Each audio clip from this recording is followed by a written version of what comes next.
ne ñooy intellectuel ñi nga xam ñooy porteur de voix ñi nga xam ñooy kilifa yépp ci réew mi ñu bañ a ne tekk ci mbir mi bañ cee noppi na ku nekk jéem loo xam ne boo xam ne mën nga ko def nga def ko loo xam ne dana indi jàmm ci réew mi jàmm ji nga xam ne ñun waa F24 moom rek lañ bëgg ci réew mi ñun waa F24 réew mi yépp ci loolu rek lañ bëgg ci réew mi donc ñu ngi invité également ñi nga xam ne ñooy sénégalais yi nga xam ne jàmm la ñu bëgg ñu ñëw ci cellule yi nga xam ne moom lañ créé ci département yépp dañu fa créé ay cellules commencé nañ ko diaspora bi am na ñu ngi gis ngeen ko fu ne ñu ngi manifester muy Paris muy feneen New York fu ne ñu ngi manifester département yépp lañ bëgg également ñëpp mobiliser bu ñu mobiliser ñu def ay mobilisation pacifique légale won Macky Sall ak àdduna yépp ne sénégalais yi jàmm la ñu bëgg sénégalais yi bëgguñu troisième mandat sénégalais yi bëgguñu ñu tëj fi ay nit ci lu dul yoon li sénégalais yi bëgg mooy jàmm moo tax ñu woo ñëpp à partir de maintenant ñu rejoindre F24 ñu def ay manifestations yu rëy ci àdduna bi yëpp ba li ñu bëgg mooy comme ni ma ko waxee Macky Sall ne du fi ab troisième mandat Macky Sall bàyyi li nga xam ne bu mu nekkee te du dëgg du yoon ñu ngi gërëm sénégalais yëpp gis nañ leen keroog bi ñu ñëwee le 12 wax dëgg yàlla mbooloo bu takku ñëwoon nañu te loolu mooy wane ne tànk yi ñu nekk di ci jox jàmm di ci tekku ci dëgg loolu sénégalais yi ànd nañ ci te bëgg nañ ci lu gën ànd ak ñun ci loolu ndaxte bu ñu ko àndee rek ci dëgg rek nañu am jàmm ci Sénégal ñu ngi leen di gërëm leen sant donc Merci. Procureur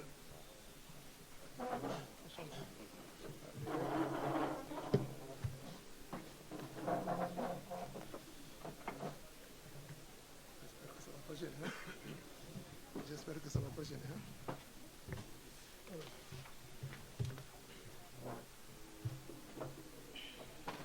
Bonjour. C'est Aliou Ndao, leader du parti PJ2D And Doxal Dëgg, plus connu sous le nom de procureur Aliou Ndao. Et donc je suis venu participer à cette conférence de presse à la demande du comité exécutif. Je sais que je ne suis pas membre du comité exécutif. Et c'est à la demande du comité exécutif que je suis présent aujourd'hui.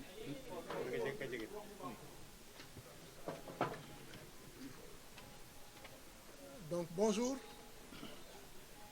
je m'appelle Aliou Ndao, secrétaire général du PJ2D And Doxal Dëgg. Je suis venu participer à cette conférence de presse à la demande du comité exécutif pour apporter un certain nombre d'éclairages sur le plan juridique en matière en ma qualité d'ancien procureur. Il faut comprendre que le jugement des affaires criminelles se fait en 2 étapes. La première étape est appelée le jugement d'interrogatoire. La deuxième étape, c'est en ce moment qu'on aborde la question sur le fond. Alors, pour le jugement d'interrogatoire, le président de la chambre criminelle s'assure de la présence de tous les accusés renvoyés à son audience. Il s'assure de leur présence, il s'assure du fait que tous les accusés ont un conseil, parce qu'en matière criminelle, il est interdit de juger quelqu'un sans qu'il soit assisté d'un avocat. Et pour les personnes qui ne sont pas présentes, le président de la chambre criminelle va s'assurer qu'il soit arrêté et conduit devant lui pour les besoins de l'interrogatoire. Et c'est donc dans ce cadre-là que l'audience passée du mardi a été fixée comme audience d'interrogatoire. Et donc à cette audience devaient comparaître toutes les personnes accusées qui devaient donc être jugées pendant cette session-là. Ce à quoi on a assisté, c'est que dès le dimanche, on a vu des pelotons de policiers et de gendarmes se diriger à Ziguinchor dans le but de conduire Manu Militari, Ousmane Sonko,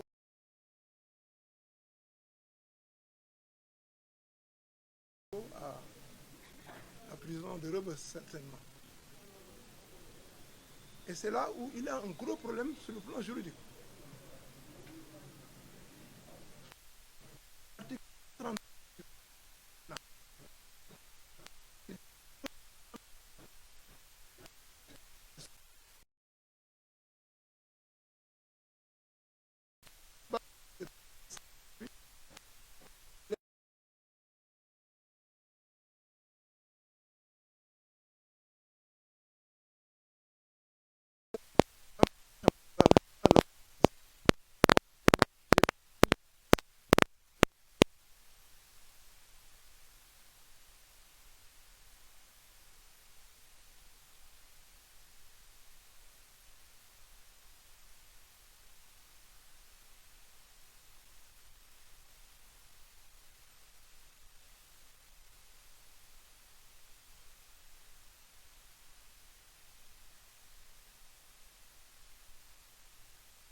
Excusez-moi.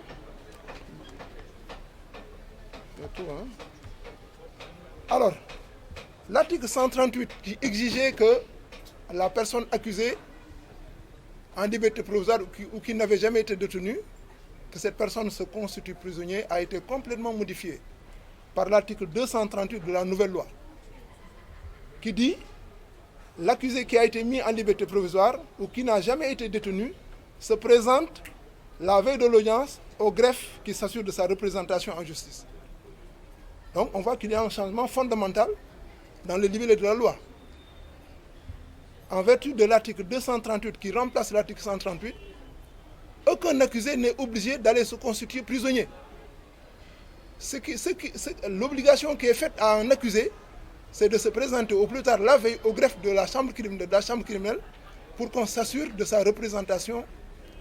en justice. Et je crois que dans l'affaire qui concerne Ousmane Sonko, la propriétaire de Sud Beauté s'est présentée en compagnie de son avocat, M. Moussa Sarr, et a été interrogée la veille ou l'avant-veille de l'audience. Et pourtant, on n'a pas envoyé des policiers pour arrêter cette dame-là. Pourquoi avoir fait 2 poids et 2 mesures? Donc ce que je veux dire, c'est que l'article 138 n'existe plus. L'article 138 n'existe plus, il a été remplacé par l'article 238, qui n'exige plus que la personne se constitue prisonnier pour être jugé, pour être interrogé par le président. Donc ça, c'est un point. Donc, pour moi, l'attaque qui a été faite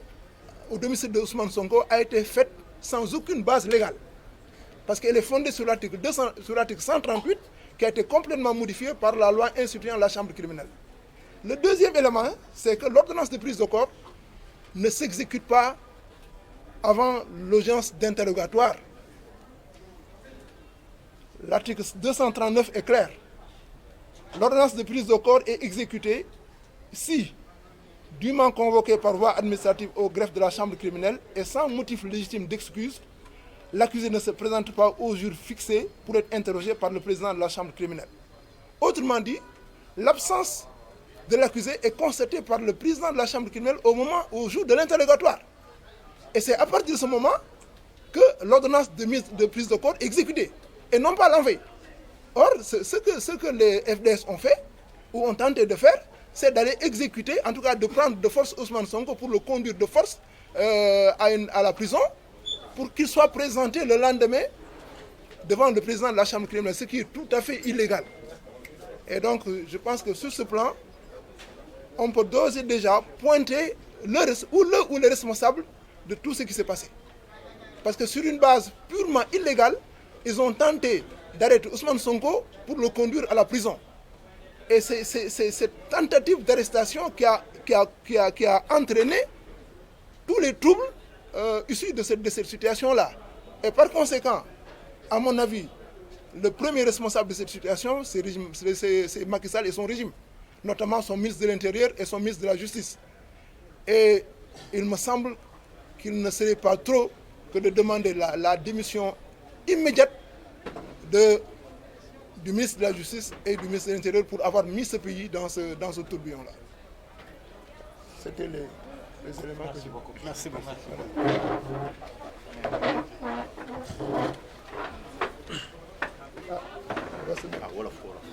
Ok.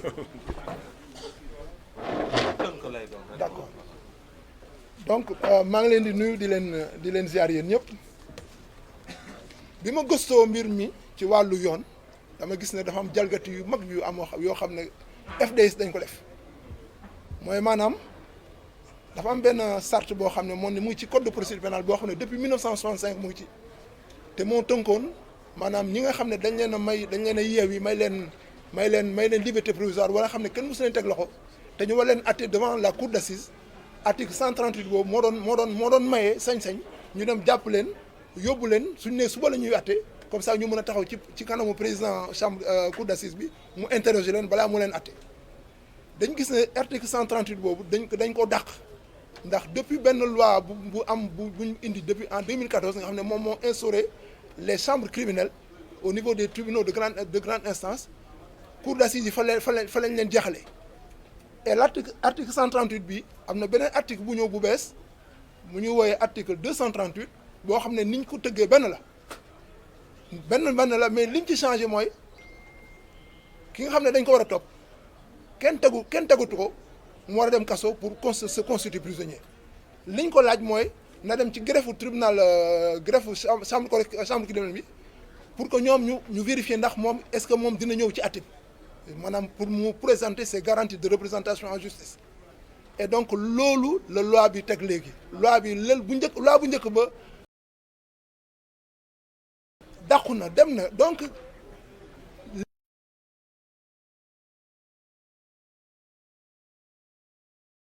lii mooy wane ne li ñuy def tegul ci yoon ñaareel bi mooy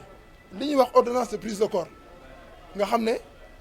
juge d'instruction bi su boucler dossier ba renvoyer daf ciy décerner ordonnance de prise de corps contre l'accusé l'article 239 est clair nee na ordonnance de prise de corps kenn mënu koo exécuter suñ ne suba la audience bi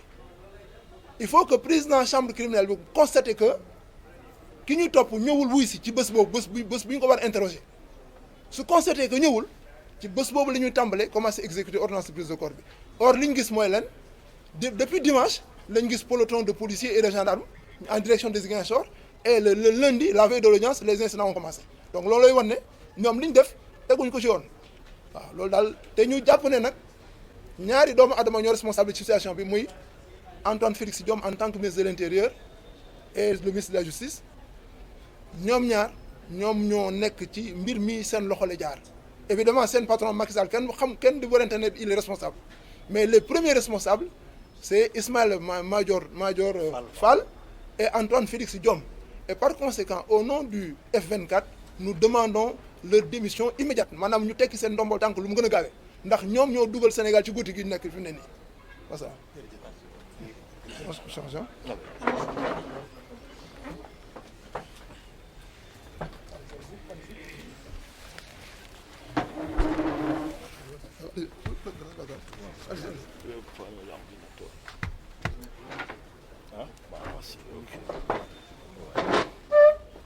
waaw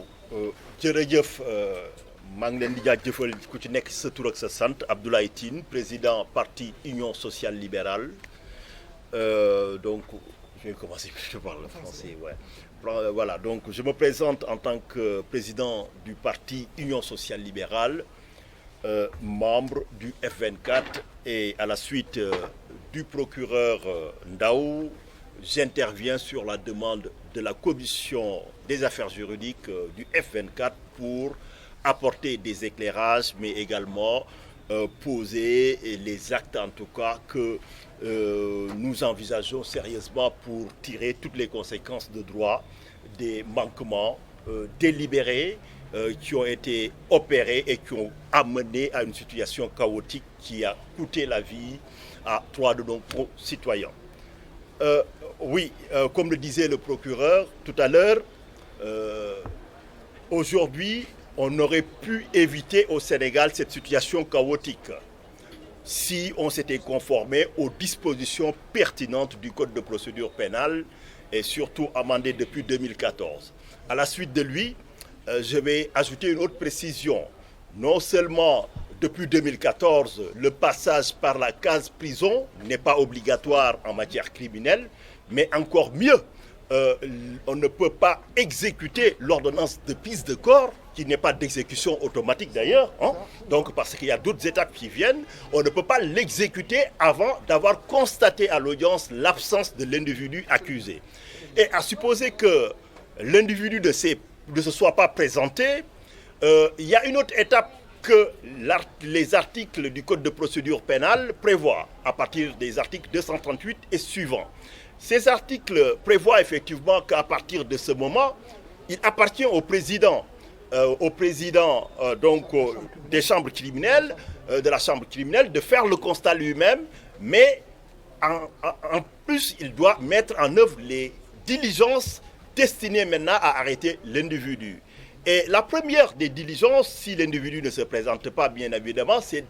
de faire un mandat d'amener ou un mandat d'arrêt. À partir de là, si on n'a pas pu arrêter l'individu, encore moins le trouver à domicile et l'amener, il y a un procès verbal de carence qui est donc prévu au niveau des articles. Et à partir de là maintenant, il peut revenir devant la Chambre et commencer ses travaux. Et dans cette hypothèse précise, je vous signale qu'il y a la possibilité de poursuivre les débats en l'absence de l'accusé. Et ça ressort clairement des dispositions de l'article 276 et suivant du Code de procédure pénale, précisément l'article 276, deuxième alinéa, qui dit que la Chambre, le président en tout cas, a la possibilité de faire lecture du procès verbal de carence, donc pour montrer que l'individu, on n'a pas pu l'appréhender comme était prévu par la loi, et à partir de là, il peut ordonner la poursuite des travaux. Donc, alors la question qui se pose est de savoir qu'est-ce qui a amené l'État du Sénégal à se précipiter, à déployer des forces de sécurité au point de créer une tension artificielle qui nous aura coûté des milliers de dégâts, ou si ce n'est des millions matériels, en plus effectivement des vies qui ont été irrémédiablement emportées et qui ne reviendront plus jamais.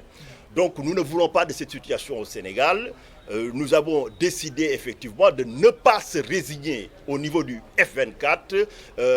Plus de fatalité, plus de résignation. Je pense qu'il est temps que chacun prenne ses responsabilités parce que le pouvoir a pris ses responsabilités. Et il est de notre devoir, en tant qu'homme politique, en tant que chef de parti, de montrer à Macky Sall qu'ici au Sénégal, il a trouvé une démocratie et qu'il n'y a pas de monarchie et il n'y aura pas de monarchie. Ce faisant, le contraindre à respecter les principes de l'état de droit et de la démocratie. Parce que tous ces problèmes, comme l'a dit le procureur tout à l'heure à juste titre, résultent de la violation des principes. Sinon, on aurait une société de paix, de stabilité. Pour en venir à cela, donc nous avons vu que depuis quelque temps, depuis mars 2021,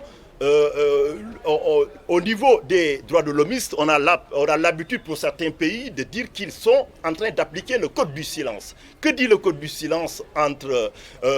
tenants du pouvoir? C'est que depuis lors, vous entendez des personnes qui sont atteintes par des balles, qui sont mortes, mais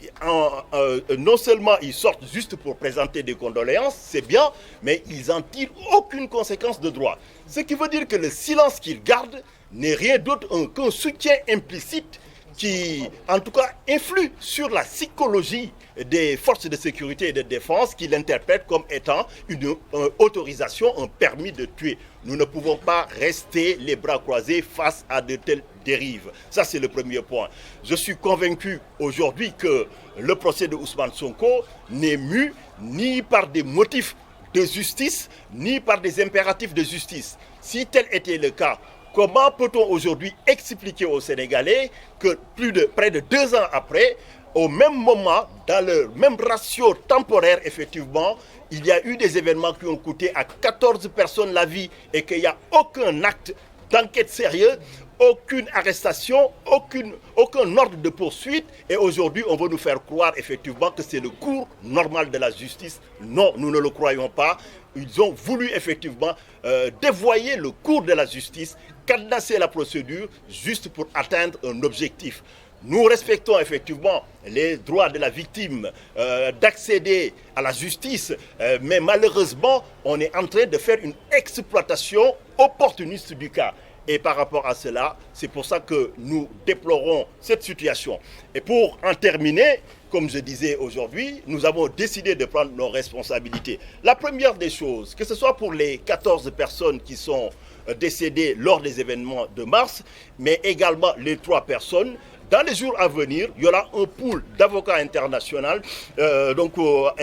plutôt, qui vont porter le combat à bras le corps, qui apporteront à la fois l'assistance judiciaire nécessaire à ces victimes et surtout aux familles de ces victimes pour qu'ils obtiennent justice et réparation. Comment? Première chose d'abord, pour certains cas, nous allons saisir directement le doyen des juges d'instruction avec plainte de constitution de plainte avec partie civile,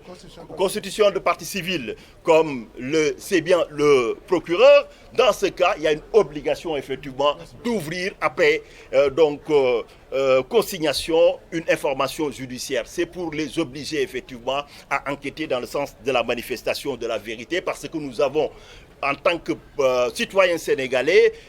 espérer que le parquet allait se saisir de ces questions comme la loi l'impose à l'État du Sénégal chaque fois qu'il y a mort d'homme, donc d'enquêter, de situer les responsabilités et de prendre les sanctions, mais ils ne l'ont pas fait, donc nous allons prendre nos responsabilités. Également, il y aura aussi, pour certains cas de blessures ou qui ont été documentées, des citations directes devant effectivement le tribunal correctionnel, effectivement, pour que ces atteintes ne restent pas impunies. Mais il y a quand même un noyau dur, c'est le noyau dur des droits de l'homme, c'est la prohibition de la torture. La torture, nous avons vu effectivement au moment des arrestations de certains militants qui sont stigmatisés, des gens porter des coups de matraque alors que l'individu en tant que tel a été appréhendé et ne représentait aucun danger particulier. On a vu effectivement des coups de pied, on a vu des coups de matraque. Nous ne pouvons pas continuer à laisser faire une situation pareille. Aujourd'hui, le Sénégal a jugé récemment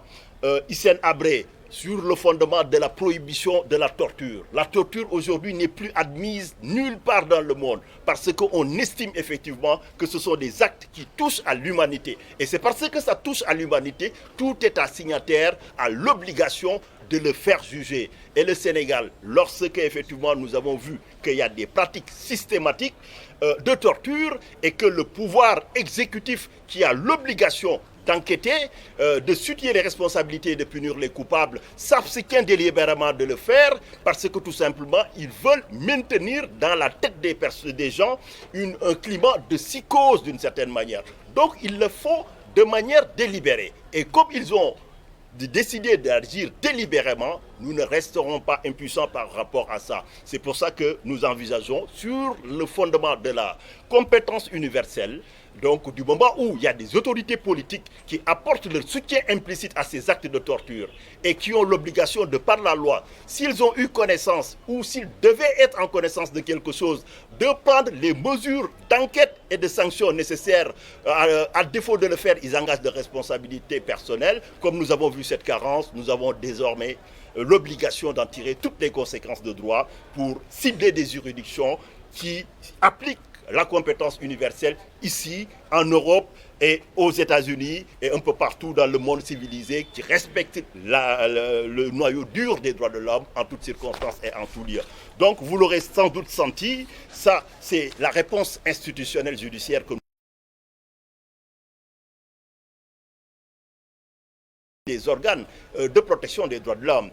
Déjà, Amnesty avait initié une action avec un pool d'avocats concernant les 14 morts. On va y rajouter les 3 récentes personnes au niveau de la Cour de justice de la CEDEAO, mais nous allons aussi saisir le Comité des Nations Unies contre la torture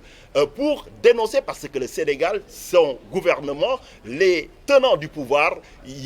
tous les jours, effectivement, ils manquent de manière délibérée à leurs obligations. Mais comme nous sommes dans une démarche d'anticipation, nous allons aussi saisir la sous-commission sur la prévention de la torture. Parce que ce qui s'est passé, on peut avoir quelque chose de beaucoup plus désastreux. Les experts donc, des Nations Unies puissent se pencher sur la situation du Sénégal avant que ce soit trop tard, que l'irréparable ne se produise. Dernier point, effectivement, c'est la saisine diplomatique dans les jours à venir du haut-commissaire des Nations Unies aux droits de l'homme pour dénoncer ce qu'on a assisté ces derniers temps, y compris en Ngor, c'est l'usage excessif et disproportionné de la force meurtrière par des policiers en violation des règles d'engagement et des principes qui régissent effectivement la dispersion des manifestations. Alors tout cela pour vous dire aussi que j'ai entendu des allégations, je ne sais pas si c'est avéré ou pas, vous me direz, que des personnes pour aller dans le domicile de Ousmane Sonko ont utilisé effectivement donc des ambulances pour y parvenir. Je ne sais pas encore, je parle au conditionnel si c'est avéré. Mais si tel est le cas, il s'agit d'un crime très grave parce qu'effectivement les conventions de Genève sur le droit de la guerre, dont le protocole donc additionnel, mais surtout l'article 3, commun aux 3 conventions s'applique même en situation de trouble intérieur, mais c'est une violation de ces conventions dans la mesure où on ne doit pas utiliser ni les emblèmes de la Croix-Rouge, ni les ambulances, parce que, quelle que soit la situation de tension, il y a des règles auxquelles on ne peut pas déroger et il y a une loyauté, donc on ne doit pas utiliser ce qu'on appelle la perfidie. S'ils l'ont fait, ce sont des actes de perfidie qui engagent la responsabilité personnelle des individus qui ont monté l'opération, mais aussi et surtout ceux qui en ont donné l'ordre. Voilà en substance, en tout cas, la réponse institutionnelle que le F24, effectivement, entend donner dans les jours, les semaines à venir à ces agissements délibérés et répétés du régime de Macky Sall et de son gouvernement. Voilà. Donc, ci tënk maa ngi leen di jaajëfal ci teewaay bi damay dëggal lu procureur Ndao wax li lépp lu ñu dund fii ci fan yi passé Ziguinchor lu mënoon a ñàkk la lu mënoon a ñàkk bu dee Sénégal gouvernement wu Macky Sall ak ay jëwriñam tënku woon nañ ci ponk ak charte yi nga xam ne moom la yoon teg ndaam avant 2014 comme nu mu ko waxee sànq bu doon yow dañ la waroon a juger cour d'assises wala chambre criminelle comme nu ñu ko amee léegi bu dee yaa ngi doon dox sa soxla ñu bàyyi woon la bàyyi déggandiku liberté provisoire wala contrôle judiciaire ca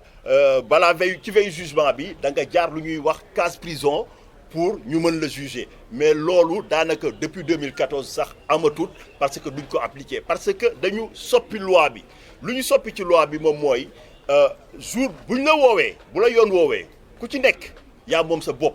parce que da nga am présomption d'innocence tuuma yi lu mu mën a fës da ngay def di la neex ba saa yu dogal daanoo bu dee dogal boobu nag frankulaayu na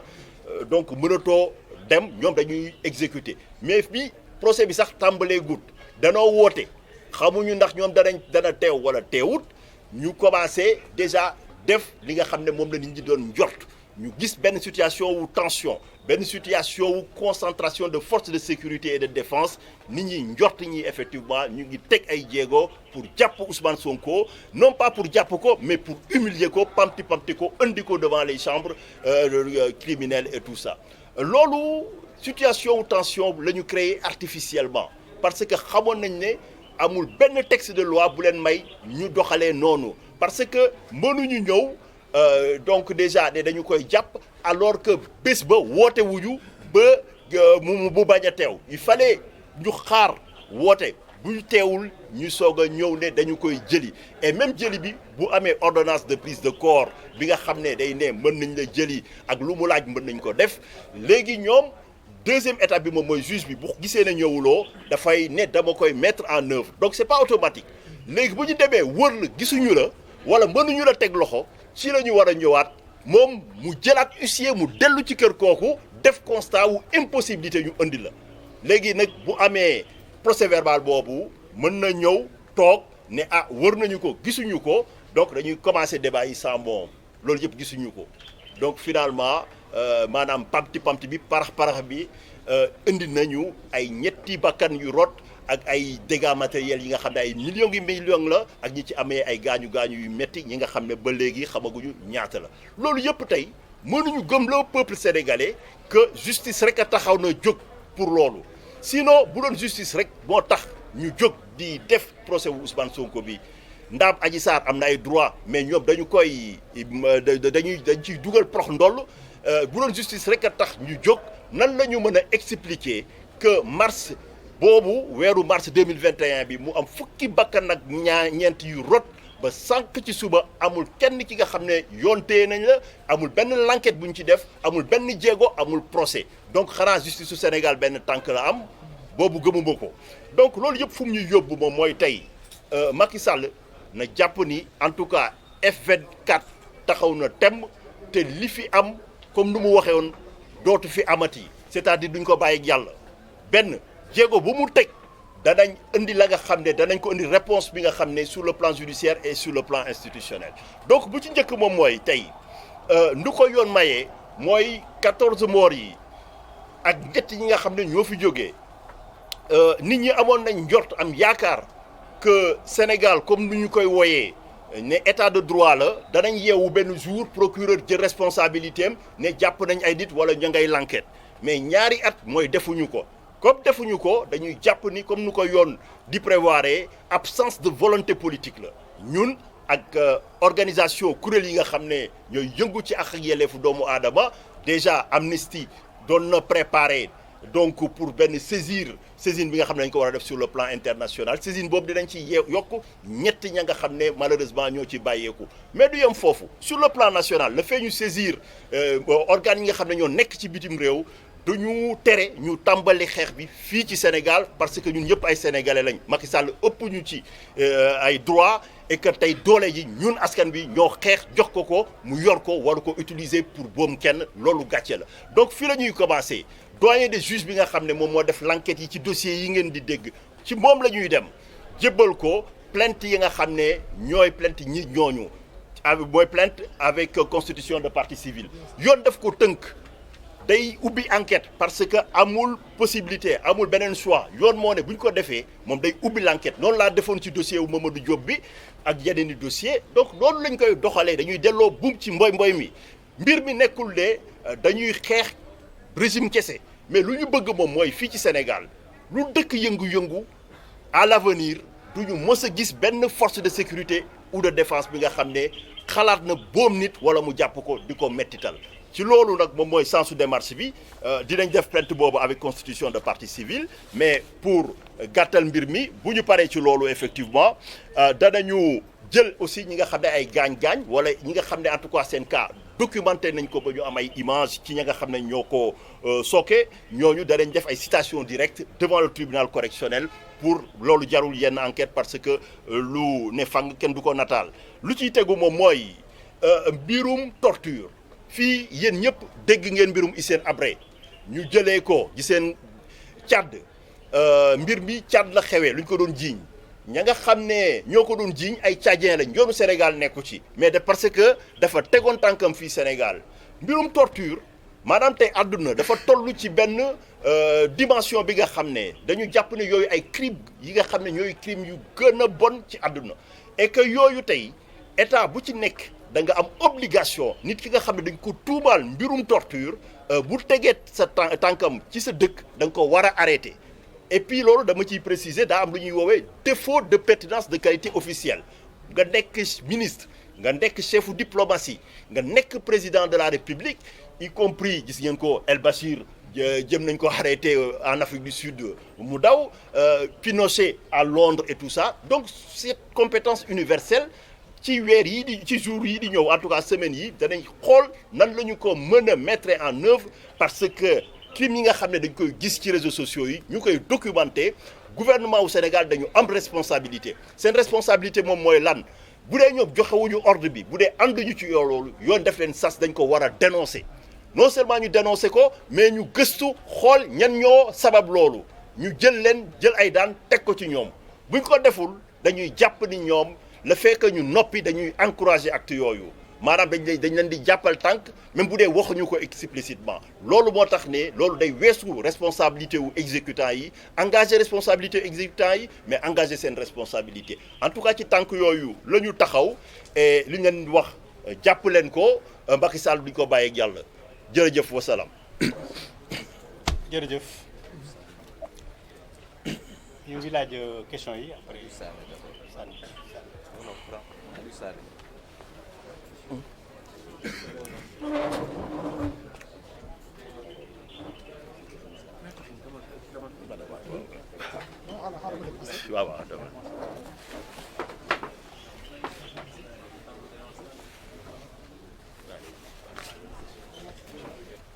Je pense même pas qu'il y a après des questions. Je pense que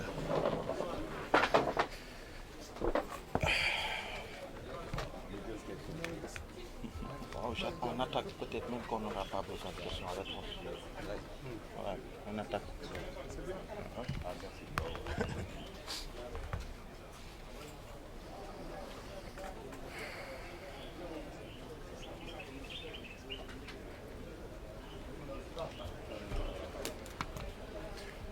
asalaamaaleykum mbokk yi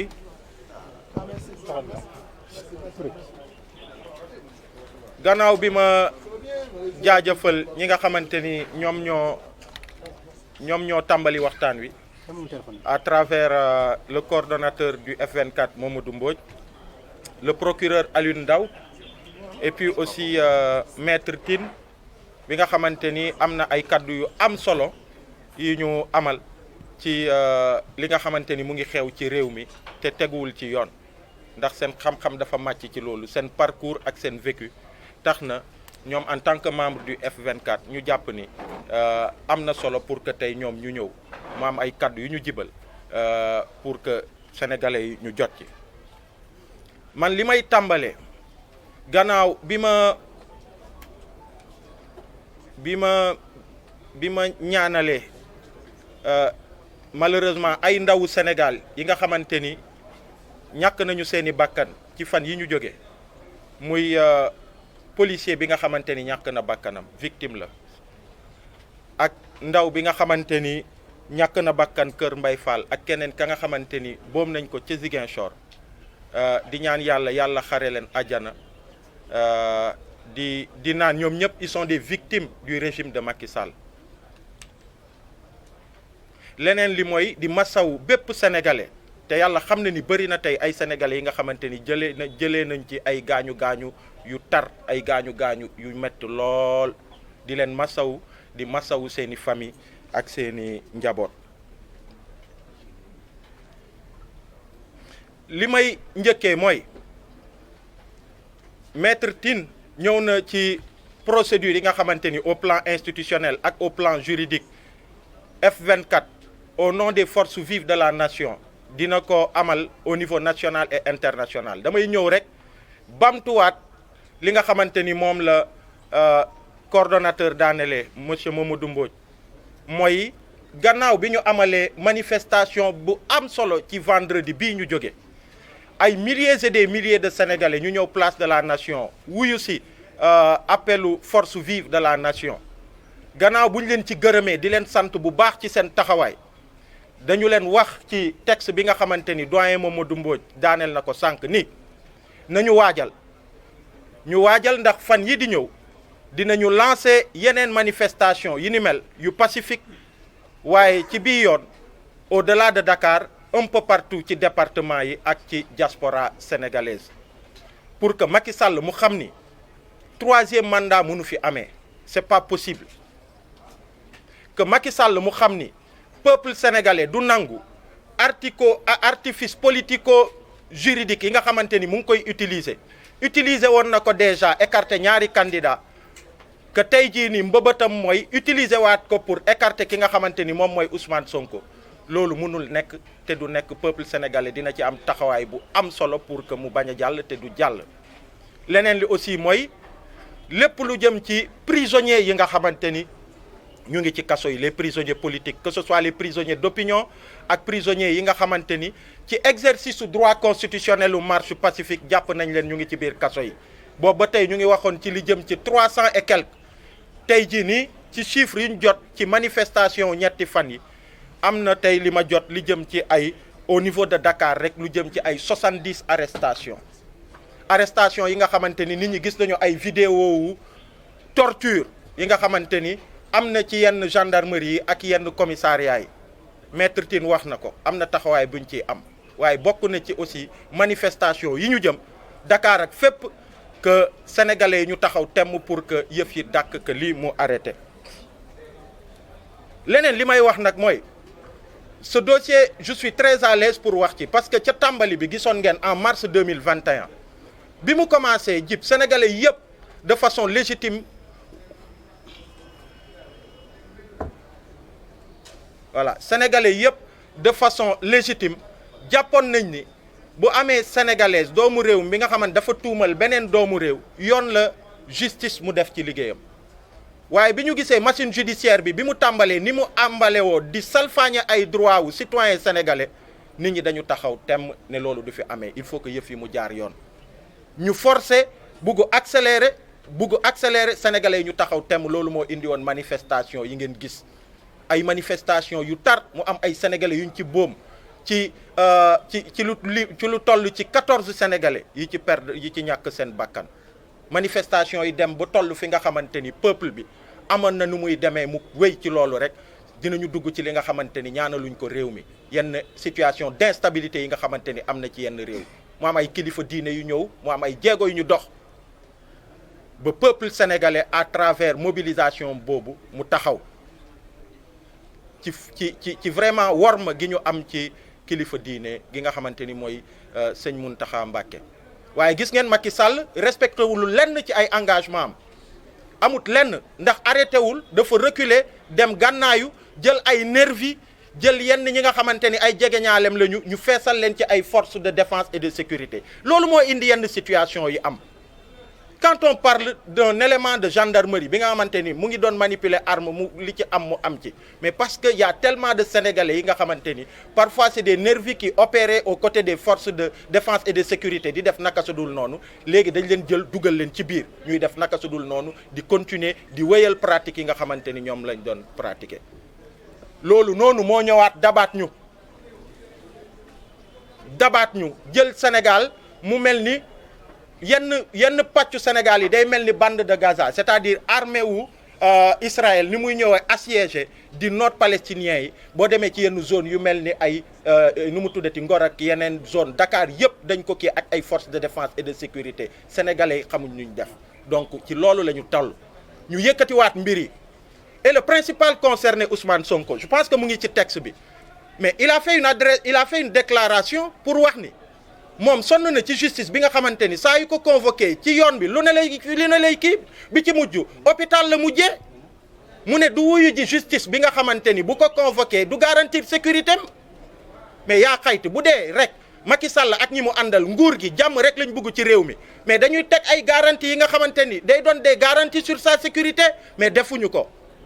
li ñu def mooy procureur Aliou Ndao li mu wax ak maître Tine li mu wax mooy en flagrante violation des lois et des règlements du pays ñu dem au niveau de Ziguinchor gis ngeen c'est un champ de guerre loolu lañ ne ni il faut que mu taxaw di ci yokk nag gis nañu ni et loolu c'est des faits graves au-delà de la torture tey dañuy gis ay jegeñaalewu Macky Sall nekk ci réseaux sociaux yi diw boppam neexuma rek ñu signalé ko ne kii lii ak lii la def ñu dem ñu jàpp ko tey jii nii am na benn image bu nekk di circuler ci Ernest Dieng bi nga xamante ni tey réseaux sociaux bi yëpp à l'unanimité ay témoignages yu am solo yu positif la ñu am ci moom kenn xamut fu mu nekk parce que rek benn jegeñaalewu nguur gi tagge na ko ne ni moom moo def lii ak lii tey disparaître na kenn gisu ko kenn xamut fu mu nekk ku mel ni Modou Ndiaye bi nga xamante ni moom mooy responsable Bambey TV dik dafa dem cueillir ko juste parce que dafa nekk ci réseaux sociaux yi yor fa benn page di diffuser ay informations parce que justement lu bari ci médias classiques yi malheureusement dañu déserter seen rôle dafa am benn spirale silence bi nga xamante ni dañu ko bëgg installer sur ce qui se passe à Ziguinchor et ailleurs dans le pays bu dul woon tey nu mu tuddati le journalisme citoyen bu dul woon les web TV yi ngeen doon ñi ci ëpp ci yéen mais kenn du xam ni mu demee et on nous a dit que am na benn papier wu RFI xaw ma pour am yenn information ils sont allés chercher des infos ci ay médias yi nga xamante ni Burkina Faso la ñu bàyyeekoo vous pensez que loolu yoon la et aujourd'hui on voit quelqu'un comme Modou Ndiaye muy relayer ce qui se passe on va aller le chercher à Bambey ñu indi ko ici au niveau de la division des investigations criminelles Ndeye Bati ñaa soxna soosu su jàmbaare Macky Sall ñaa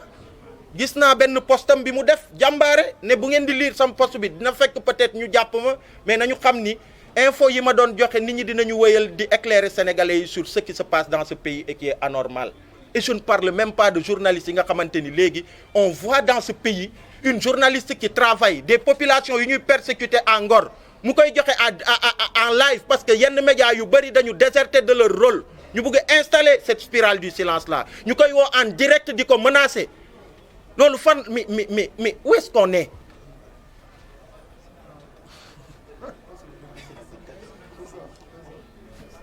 syndrome Hissène Habré wax na ko y a le syndrome Hissène Habré qui est en train de guetter le président Macky Sall par toutes les voies possibles sénégalais yi wax nañ ko jox ko une chance de pouvoir sortir par la grande porte mais malheureusement dafa mel ni dafa dëddu cette grande porte là et aujourd'hui y a le syndrome Hissène Habré moo koy guetter parce que cas wu torture yi amoon au niveau du Tchad yu ci bëri yooyu la organisme de défense des droits de l'homme yi documenté ba ñu topp Hissène Habré ci ay attaques at gis ngeen fi mu mujjee mu am benn tribunal spécial bu ko daan mu nekk fii ci Dakar ba fi mu mujj gis ngeen ko loolu moo nekk di guetter le président Macky Sall malheureusement parce que par A ou B il va partir au lendemain des élections de février 24 il ne sera plus président de ce pays et tous ceux qui sont ci régime bi wax nañ le ministre de l'Intérieur et le ministre de la Justice qui sont responsables au premier chef ci li am il faut qu'il démissionne loolu c'est une première chose waaye képp ku nga xamante ni yow da nga jàpp ni c'est parce que ñu ngi la tabb ci parce que commissaire de police nga wala fan nga ak xawma lan tu te permets pour ta promotion personnelle pour sa carrière personnelle ngay jël ay sénégalais di leen torturer nga foog ni loolu France lay doon daal di xët mais da ngay nax sa bopp da ngay nax sa bopp parce que sa nguur la nguur gu éphémère la day dem en février prochain ku ci nekk responsabilité bi nga am ci lii nii yëpp di xew billahi du ma ñaan du ma waat mais di nga ko layoog justice au Sénégal le moment venu excusez-moi je parle avec le cœur parce que l'heure est grave et il faut que les gens arrêtent de se taire un message aussi à kilifa diine yi on parle de régulateurs sociaux un message parce que suñu kilifa sëñ Mountakha Bassirou moom moo ñu ñaanoon en mars ñaan peuple sénégalais pour que mu arrêter les manifestations ñu dàqal manifestation yi sans condition presque à part quelques points Macky Sall mu jël ay engagement yu mu respecté wul le seul engagement qu'il a respecté c'est d'aller surarmer nos forces de défense et de sécurité pour que ñuy boom ay sénégalais donc je m'en arrête là je pense que li ma waroon wax yëpp wax naa ko di leen jaajëfal encore une fois merci beaucoup.